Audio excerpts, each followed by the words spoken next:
Welcome to episode 4 of season 2 of the JAIAC's Dispute Management in a New World podcast series. 40 minutes of bi-weekly conversations with Dr. Christopher Malcolm, dispute management practitioner, academician, international legal consultant, entrepreneurial visionary, and Secretary General of the Jamaica International Arbitration Center. And on this episode, our conversations with Dr. Christopher Malcolm is the final of a two-part discussion on de-risking of banks and bank customers. Dr. Malcolm, welcome again. Thank you, Nico. All right, last time we spoke, we covered quite a bit in terms of the issues on the side of banks and their customers. Now, let's talk a little bit about the different categories of bank customers and the different risks that those present. There are different types of institutions which are commonly considered to be banks. Mm-hmm. There are ordinary commercial banks. There are banks which are considered to be merchant banks. There are banks which are institutions which are considered to be investment banks. Mm-hmm. There are institutions which are considered to be development banks. And that is in a very generic sense. But when the average person thinks of banking, you're thinking of commercial banking. And the types of customers that those have will vary, but generally it encompasses everybody in any given society. So you will have banks, they're providing merchant services to other businesses. Mm-hmm. They will provide services to governments as customers. They will provide services to government entities. They will provide services to charitable organizations. They will provide services to institutions. So the range of customers that they provide services to will vary depending on their individual niche and depending on where they function. So let's talk about some of the risks that each of those may present. Well, the risks, let us take government, for example. Governments would be considered to be low risk to banks in terms of what happens in terms of the relationship. However, that is a very broad statement because there are some countries that others view as terrorist states and have all sorts of views about them. And so engaging with those customers could, in fact, depending on what it is that you're doing and depending on who you're referring to, be considered high risk. So while they may not, for example, in their own countries, be considered as high risks per se, because the banks in their own countries also have to do correspondent banking relations and in fact have their own banks, banks in those other countries may view them as high risks, and by reference to that, the risk to the bank would be considered high because it could well jeopardize their correspondent and other banking relationships. So there are those factors. Your individual customers, if I were to get to those, again, it depends on the nature of the individual customer. So the average pensioner is not, ordinarily speaking, a high-risk person for money laundering or so on, but you may have, among the individuals, persons who are of questionable character in terms of what they do and what they engage in, and clearly those would present different types of risks. You would also have, among businesses, different categories of business in terms of what they do. And again, the banks will have to profile those, and some areas are considered more high risk than others. So for example, it is generally considered in the banking sector that businesses engage, for example, in the construction sector at certain levels, and also in used car dealerships and so on, are sometimes considered to be high risk. And high risk, and I'm not speaking here now glibly, I'm speaking about what you will hear coming from compliance practitioners. They're considered high risk for money laundering and considered to be places where it is possible that money laundering happens. Am I saying for 1 minute that persons who are engaged in construction or in used car dealerships and so on are in fact in the business of money laundering? Clearly not. But I'm saying that there is some learning to suggest that there are compliance approaches that treat certain industries and certain activities as themselves being high risk, and those two sectors I just mentioned are in fact among those that are so considered. But businesses need banks and banks. Businesses need banks and banks need businesses. Banks need businesses and people to provide money to them, which they can then use to engage in their own business of banking. So some of those risks are acceptable risks. Banks, are not in the business of risk avoidance per se. Bankers will tell you that they're in the business of responsible risk management. So you understand the risks and you determine whether you have the appetite for that category of risk or not. But you will never, as a banker, be able to avoid the possibility of risk altogether. It's just not possible. What are some of the benefits that businesses get from having banking relationships? One of the things that happens with ordinary business as they grow and develop is that they need ongoing sources of financing. They also need spaces through which they can manage their cash flow, right? In terms of operating accounts from which they can transfer and transact their businesses. So for example, let us use a used car business since I mentioned it earlier. If you're in the used car business, say in Barbados or wherever you are, and you're in the business of purchasing cars from Japan for resale on a local market, clearly you're going to have to engage in your business activities where, among other things, you're transferring money across the miles. It is through the banking system that you're going to be able to have those transactions completed, right? And of course, when you earn monies, you want to have them flow through your bank accounts, and you also will have to make payments to your employees. You also will have to, from time to time, make reimbursements, sometimes even, to customers and so on. You will have to receive payments from customers, and those are conveniently dealt with, either directly or indirectly through the banking system. So there is that obvious need that arises. And of course, from the side of the customer, other customers as well need the banks in an individual sense. A pensioner may need an account into which, let's say a pensioner in Jamaica who is earning a pension from the United Kingdom. Yes. It is unlikely in this day and age that persons are going to be sending checks and so on to you. They send it through a banking service. And that comes through your banking institutions, through a regular wire transfer or some other such transaction. So the system is designed to allow for seamless movement of financial resources across jurisdictions and within jurisdictions. It's hard to imagine how we even survived without banks back then, in any way. I mean, banks have always existed. It's just that banks have morphed over time in terms of how pervasive they have become in the value and in the ambit of the services that they provide. Let's talk about who is a developing economy. A developing economy is traditionally considered to be an economy with low resources available for internal and low capacity for generating internal wealth and so on. And it is an economy which is working towards transitioning from that stage into another stage of emergence and hopefully at some times becoming what could be considered a developed economy, which is able to provide a good quality of life for all its citizens. Now, in a developing economy, you have a number of factors which are at play. One is because you have low income and resources available. The likelihood of that economy being able to from its own internal resources, fund all its infrastructure and other development activities is quite low. So what the banking system will do, and when we're talking about banking now, we're talking about both domestic and the international banking system, right? So what the domestic banking system will do, it will be there, of course, to continue to provide local services to the individuals that are there, governments, of course, businesses, governments to deal with regular day-to-day transactions and so on. But in addition, you now have a situation where those economies as well will go to the international financial markets to then try to seek funding that will enable them to develop their local infrastructure. With the hope being that as you develop your infrastructure, you create the opportunity for jobs, you create the opportunity for wealth creation and so on, which will then allow your economy to grow and develop and expand, right?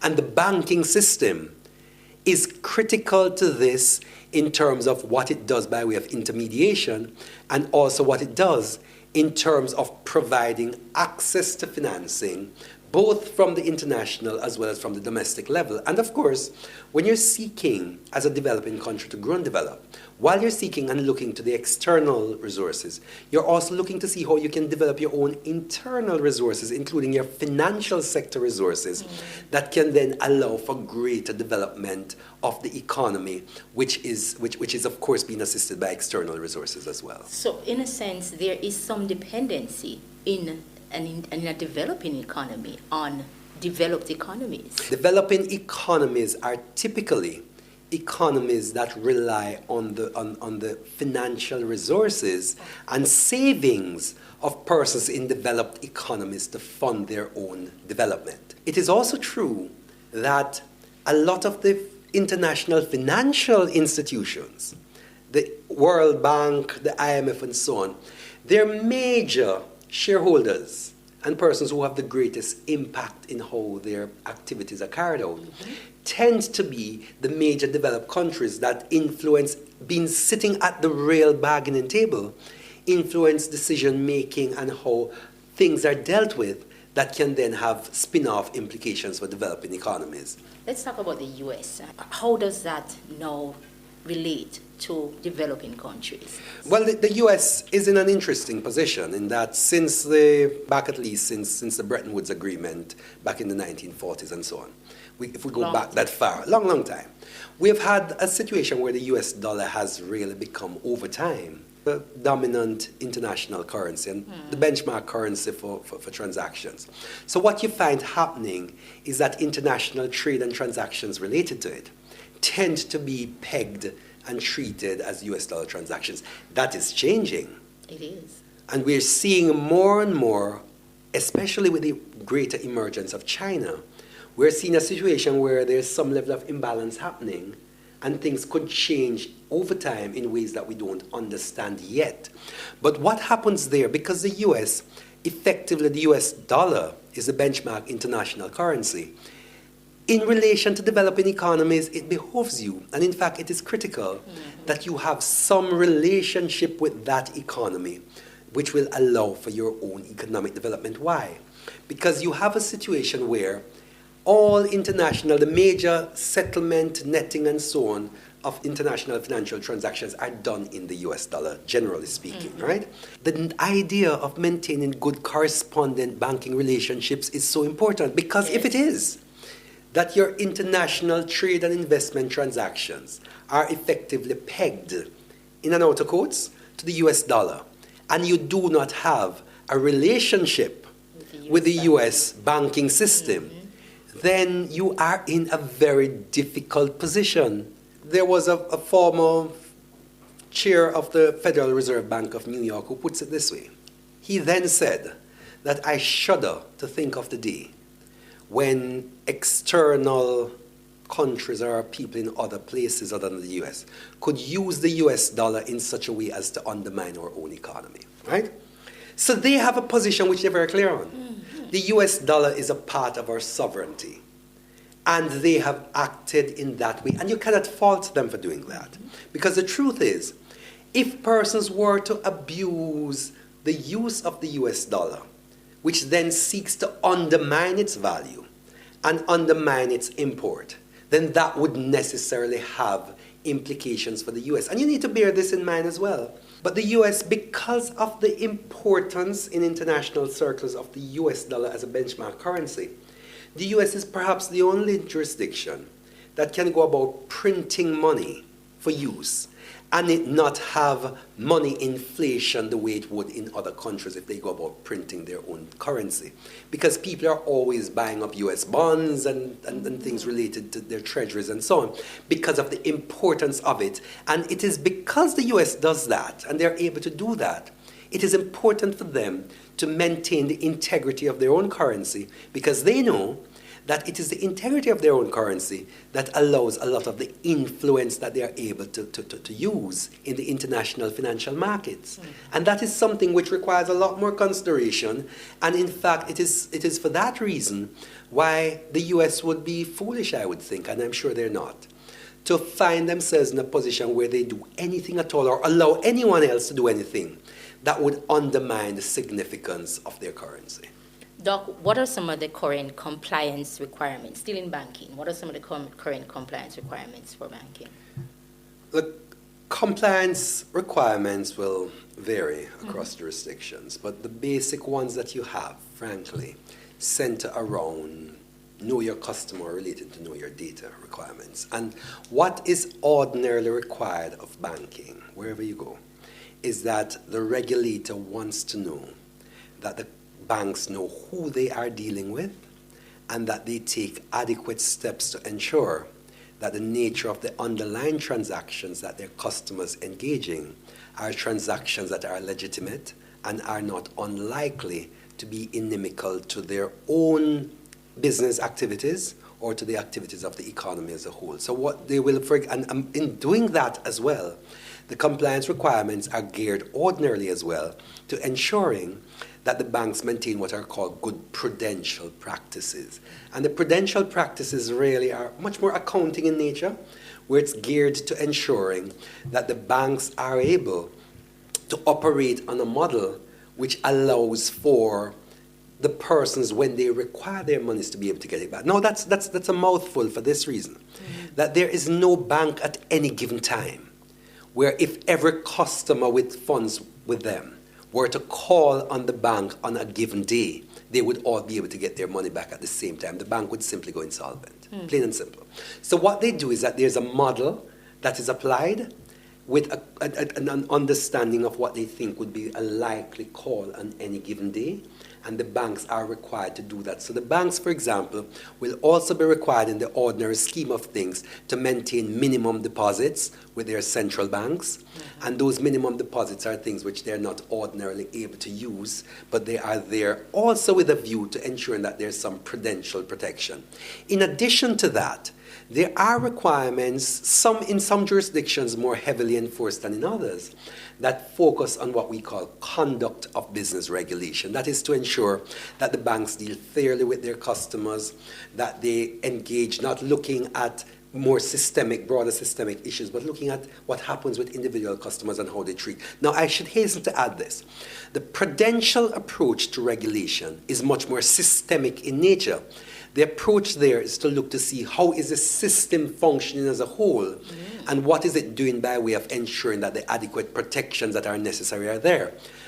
Conduct of business regulation, on the other hand, is usually much more individualistic in nature, in that it is looking to see whether or not the basic minimum standards of treatment are being dealt with. My own view, and it's not a view that is popularly held if you look at regulatory models globally, is that if you implement an effective conduct of business regulatory model, which includes as part of that something which has a critical prudential requirement, which could itself be considered conduct of business in nature, right? Then you will cover the whole gamut. But then again, I'm an outlier. I also think dispute management instead of dispute resolution. So I am an outlier in that genuine sense. But I happen to think that the models that we focus on could in fact include more, certainly in our jurisdictions, of a conduct of business approach. Why do I say that? We hear all too often customers complaining of how badly they are treated by financial institutions. And I think we need to relook that if we're concerned genuinely about customer welfare, to ensuring that businesses are conducted by banks in a manner which is respectful of their customers and which ensures that they're properly treated and not simply taken up in this whole systemic approach that is ordinarily adopted. I'm operating a business and I need some funding to kind of take it to another level. Yes. What are some of the critical thinking approaches that I need to start taking now when looking for that funding?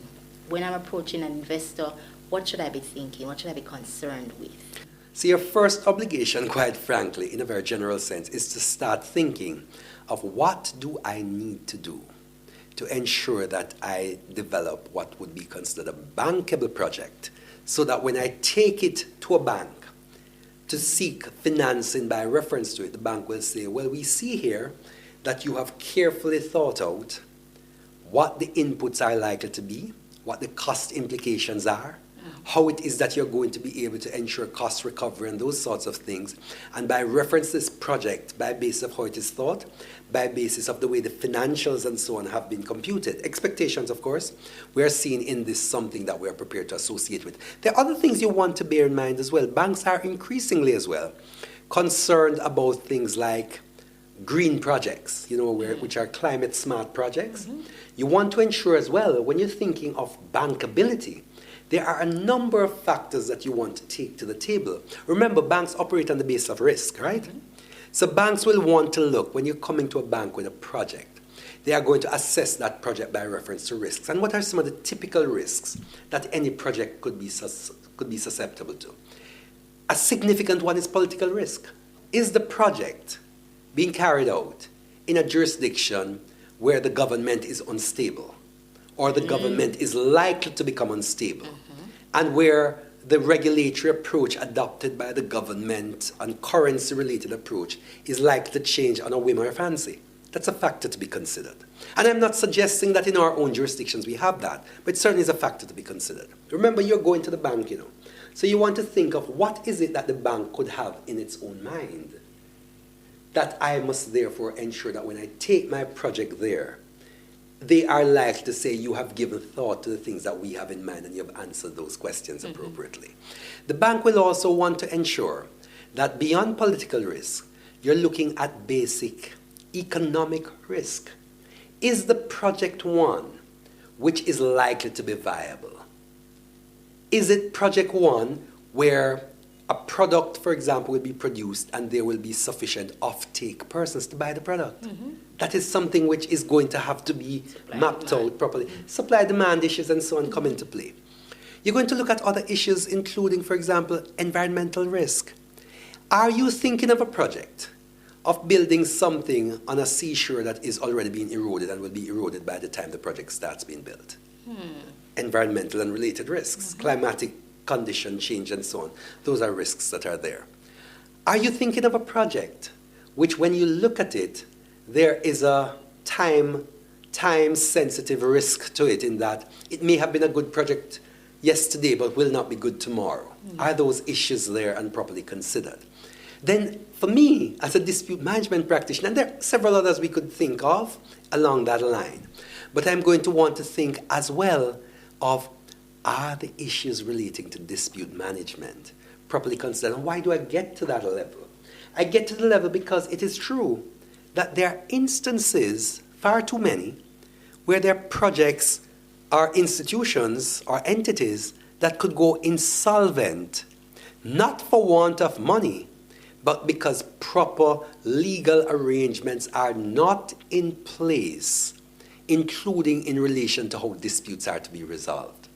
And a bad dispute, not properly dealt with, could erode a good project. So you want to ensure that you think of conflicts that are likely to develop, understand what the risks related to that are. So getting back to where I started as well earlier, when I indicated in a previous episode that you have to go with that idea of risk management. And my risk management, 3 letters, I live by them. I am that I am. I for identification of risk, A for proper allocation of risk, and M for proper management or mediation of that risk. And if you take that basic framework and then start fleshing things into it by reference to things that are important or considered to be important to a bank, then you are always likely to determine very early whether you have a bankable project or not. Because bear no bones about it, the bank is going to take a risk-responsible approach to any project before they, in a very mature and considered way, make a decision to invest or to provide financing for it. What about if I'm a business operator and I'm approached by someone who wants to invest in my business? What are some of the considerations that I need to give before accepting that investment? If you are approached by someone with a view to your investing in their business, you too should take a risk-responsible approach of determining whether or not you're going to get a return on your investment. There is no point in investing money in anybody's business. In fact, there's no point in investing money in your own business unless you can be satisfied that there is going to be some reasonable return that you can get on that investment. If not, you could use your money to do other things. So the same sets of considerations that a bank would take, as in trying to understand whether there are any political, ecological, environmental, dispute management, or other risks that could undermine the project and therefore negatively impair or impact your capacity to recover your investment and a reasonable return on it, is the same approach that you're going to take. What role do policymakers play in assisting banks and customers in terms of their customer de-risking? A significant obligation of any government is to create an enabling environment for businesses and an enabling environment in which their citizens can realize their life goals and their objectives, right? Mm-hmm. That's a significant obligation of any government. Now, if the government functions in an environment where, or the state is in a position where de-risking is a real possibility, then it is for the government to ensure that adequate measures are taken to reduce the possibility of those things arising that could ultimately lead to de-risking. So let us, in the context of, say, Jamaica, think of lottery scamming and how it is that that can negatively impact businesses and de-risking and lead to de-risking. Lottery scamming has its genesis in what is clear criminal activity. But in addition to that, lottery scamming really comes about in circumstances where there could well be considered to be insufficient possibility for economic expansion and therefore absorption of persons who are bright and able to play with computers and play with people in order to earn money from them in what would be considered criminal by reference to criminal activities. I mean, we can sugarcoat it as much as we want. What they do is criminal activity. So what you want then to find is a space in which government programs and activities are able, where possible, to reduce the possibility of persons being caught out where they're simply sitting on a street corner doing nothing. The devil makes work for idle hands. So you want to reduce the number of idle hands that are available. You also want to create a situation where those bright young persons, there's nobody doing lottery scamming who is able to go through all of what they go through, who does not have some inherent intellectual capacity and skills that allow them to do that. So the question is, how can those skills and capacities be redirected and some good opportunities found for them that will then take them away from lottery scamming into more and other productive activities? And of course, once you get there, you have to also think of productive activity which is at a level and a standard which will make people comfortable, because the truth is, if persons find themselves in circumstances where they are unable to take care of themselves at the level they want because the economy does not allow for that to happen, then you are going to find that they, notwithstanding the best of opportunities that you think you're providing, they're going to move away from that to other activities that they think will allow them to do what they want to do. So government, therefore, if we're getting back to this, has to have that overriding obligation and try to carry it out. And it's a difficult job. I don't begrudge any government member or any government anywhere that is trying to do that. But you must at all times try to develop and implement policies that are able to reduce idle hands and that are able to ensure that people are able to come into legitimate income that can allow them to sustain a decent life without having to resort to criminal activity. Talk to us a little bit about some of who those persons are who are responsible for whether compliance or de-risking within banks. You typically have a bank structure which ordinarily will include compliance risk officers. And they come as, what you call them in terms of title will vary from institution to institution. But they effectively are gatekeepers, and the traditional position, and in fact the position that you expect to find, is one where your compliance persons have direct reporting obligations to their boards of management, to the board of governors of the institutions in which they're involved. So while they're a critical part of management, and while they're a critical part of operations, they also must be above operations in the sense that their compliance function should be designed in such a way that they are able to report upon things they see within their own institutions without feeling a sense that they have to go through the very people that they're reporting upon, right? So that is why in a typical and well conceptualized structure, you would have a compliance function with a reporting obligation to the board rather than through management. Interesting.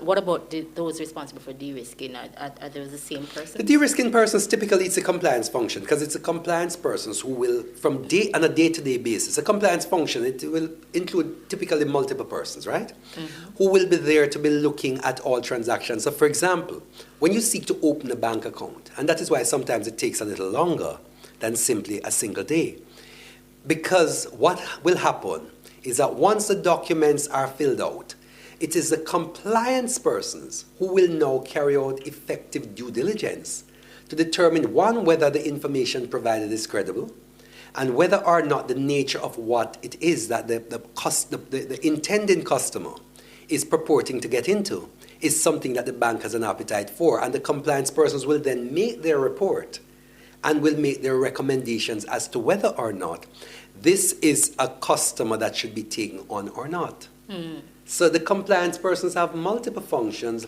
including in relation, because as I said, they're effective gatekeepers. Mm-hmm. They're gatekeepers as to who comes into the institution.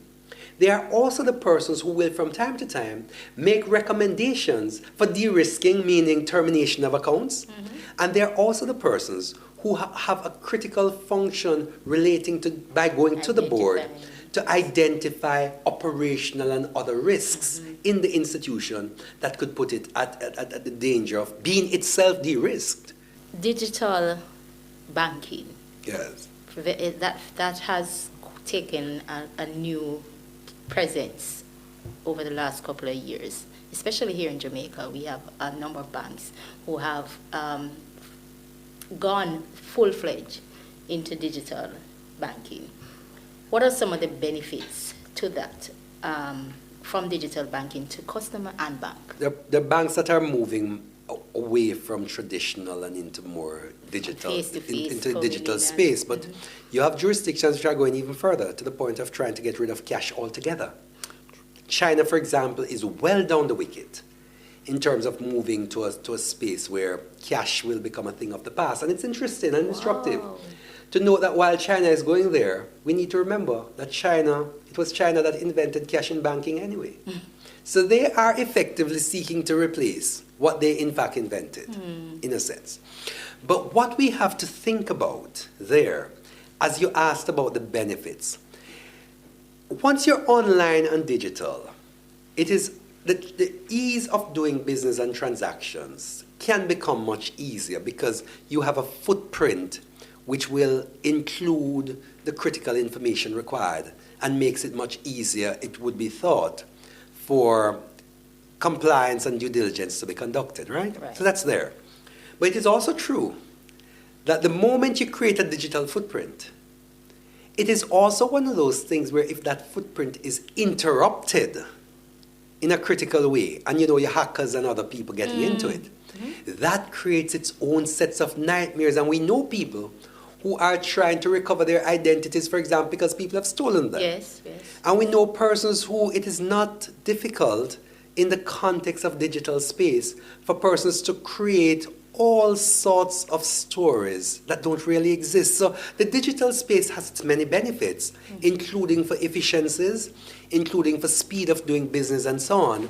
But it also has its detriments, and it's a space where once the banks get into it, they need also to be very careful that they put in place sufficient measures for management. And of course, there are a number of other issues, including in relation to dispute management, which we could speak about, that could also come out of the digital space that the banks are getting into. Let's go back a little bit to the landmark Orleans National Commercial Bank case. Even though there's a need to have a banking relationship, there is also a right on both sides to decide whether or not they should do businesses together, right? Yes. How is this significant, and can effective dispute management assist here if problems arise? Well, dispute management is always able to assist, but let us think about it. Remember I said that banking includes a number of underlying contracts operating all at once, yes? So when you as a customer enter into or seek to enter into a relationship with a bank, you are doing so on the basis of a contractual relationship.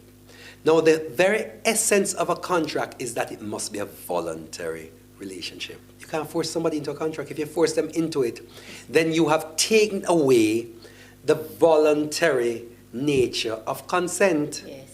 Because an agreement, for it to be a valid agreement recognized by law, must be one where it is shown that it was not entered by duress or any other such thing that could undermine free will and consent. You have a fundamental freedom to contract, but that fundamental freedom to contract includes your being able to establish that there was a consensus ad idem, or a meeting of the minds, and that meeting of the minds is one which is premised on the basis that it must be genuine and not forced. But the bank also has an obligation to ensure that it is not introducing to itself a relationship which is toxic and which could undermine its very existence. So it is a relationship which requires frankness, fairness, and integrity on both sides. Before we go, here's today's Did You Know fact. Did you know that you can visit the JAIAC's website at www.jaiac.org to find out more about their services in arbitration, mediation, mutual evaluation, and adjudication, and their other services in alternative dispute resolution. Until then, I'm Anika Nelson, on behalf of Dr. Christopher Malcolm, Secretary General of the JAIAC, saying thank you for joining us. Now that's where we wrap things up for today's episode. Please remember to tune in to each of our bi-weekly Dispute Management in a New World podcast episodes available on Buzzsprout, Podbean, Spreaker, and the JAIAC's YouTube channel.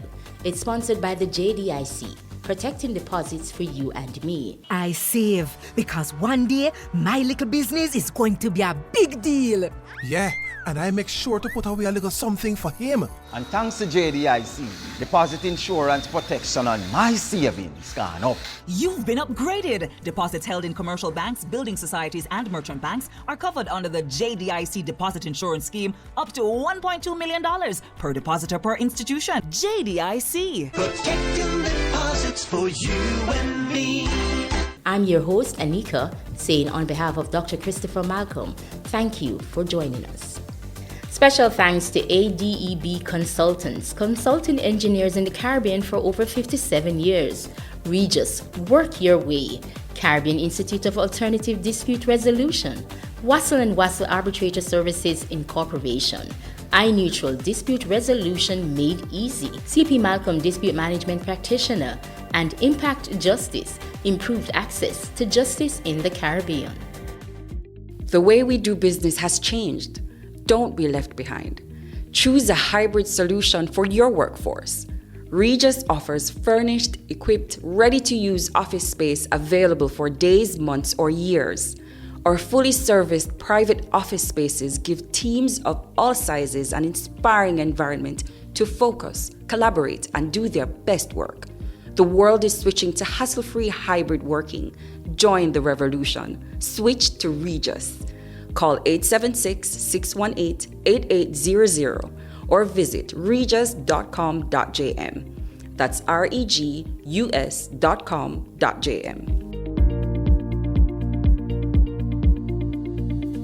All our episodes are also distributed on Google Podcasts, Spotify, Apple Podcasts, Amazon Music, Deezer, Stitcher, Podcast Index, Pandora, TuneIn Plus Alexa, Podchaser, Podcast Addict, and wherever else you get your favorite podcasts.